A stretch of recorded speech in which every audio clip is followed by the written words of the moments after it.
Welcome to our series on Ignatian spirituality, the wisdom of Ignatius. Since we are back into ordinary time after the Christmas season, we thought we would return to the story of Ignatius as he tells it in his autobiography.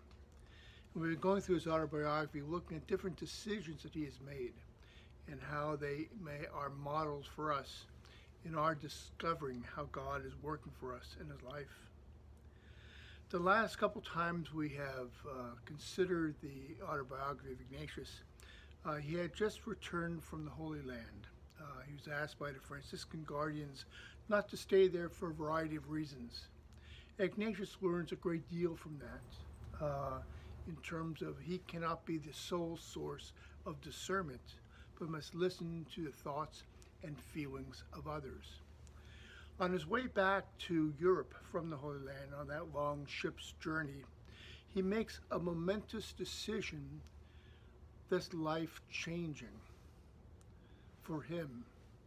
And that decision is, in order to better serve others, he must study. Now, on one level, as we're going to look at in a couple sessions from now, he recognized that he is limited in terms of his background. He must make up for those limitations, but also the sense of he decided to study in order to be a better service to others. And this is a life-changing decision. He realized he must go back to school. He must study to gain background in order to help others. So service becomes a more important criteria for determining how God is leading him. We looked earlier in paragraphs 10 and 11. How does one know one is going in a Godward direction? How does God confirm our decisions? The outward manner is long-lasting, clarity, desire to serve, and also profit to others. That desire to serve becomes very significant of those 5 criteria. And we see this in the life of Ignatius. So that the decision to study changes the direction of his life. It certainly affects his lifestyle, where he recognizes that he cannot beg each day as he wanted to do before, but rather that he needs to devote himself to studies.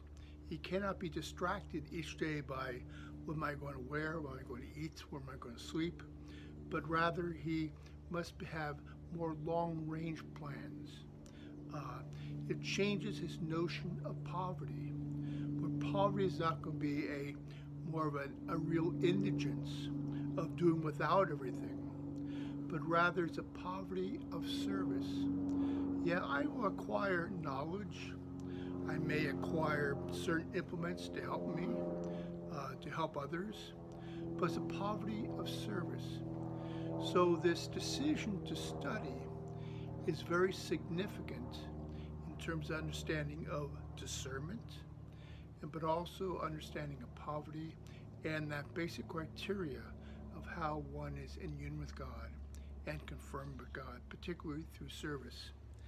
At the beginning of chapter 6, paragraph 54, he writes, on his arrival at Barcelona, he told Isabel Roser and Master Ardeval, who was then teaching grammar, of his inclination to study. Both thought very well of it. So he begins to look at other people to get their reactions to verify the Godward direction in his life. So thank you very much for listening, and welcome back to our series.